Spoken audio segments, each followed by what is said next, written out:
The week after was one of the busiest weeks of their lives. Even when they went to bed, it was only their bodies that lay down and rested. Their minds went on, thinking things out, talking things over, wondering, deciding, trying to remember where. Constantia lay like a statue, her hands by her sides, her feet just overlapping each other, the sheet up to her chin. She stared at the ceiling. "Do you think Father would mind if we gave his top hat to the porter?"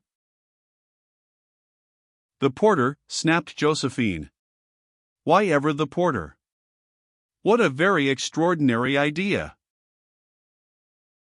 "Because," said Constantia slowly, "he must often have to go to funerals. And I noticed at the cemetery that he only had a bowler." She paused. "I thought then how very much he'd appreciate a top hat. We ought to give him a present, too. He was always very nice to Father."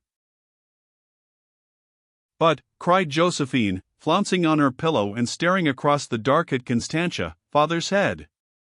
And suddenly, for one awful moment, she nearly giggled. Not, of course, that she felt in the least like giggling. It must have been habit. Years ago, when they had stayed awake at night talking, their beds had simply heaved.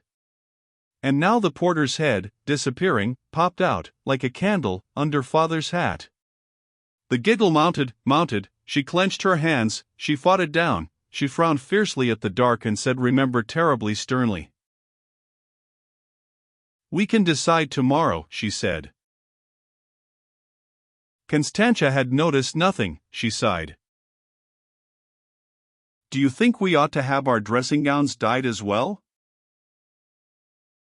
"Black," almost shrieked Josephine. "Well, what else?" said Constantia. "I was thinking, it doesn't seem quite sincere, in a way, to wear black out of doors and when we're fully dressed, and then when we're at home." "But nobody sees us," said Josephine. She gave the bedclothes such a twitch that both her feet became uncovered, and she had to creep up the pillows to get them well under again. "Kate does," said Constantia. "And the postman very well might." Josephine thought of her dark red slippers, which matched her dressing gown, and of Constantia's favorite indefinite green ones which went with hers. Black! 2 black dressing gowns and 2 pairs of black woolly slippers, creeping off to the bathroom like black cats. "I don't think it's absolutely necessary," said she. Silence.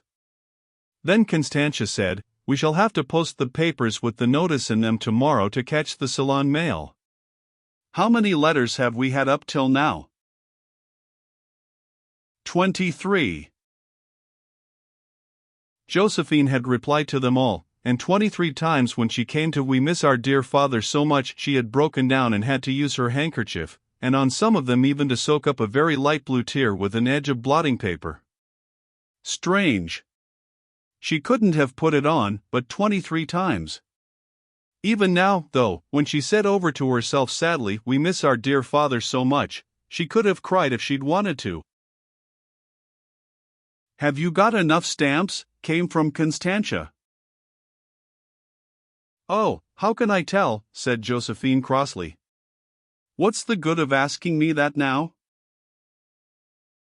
"I was just wondering," said Constantia mildly. Silence again. There came a little rustle, a scurry, a hop. "A mouse," said Constantia. "It can't be a mouse because there aren't any crumbs," said Josephine. "But it doesn't know there aren't," said Constantia. A spasm of pity squeezed her heart. Poor little thing. She wished she'd left a tiny piece of biscuit on the dressing table. It was awful to think of it not finding anything. What would it do? "I can't think how they managed to live at all," she said slowly. "Who?" demanded Josephine. And Constantia said more loudly than she meant to, "Mice." Josephine was furious. Oh, what nonsense, Con, she said. What have mice got to do with it? You're asleep. I don't think I am, said Constantia.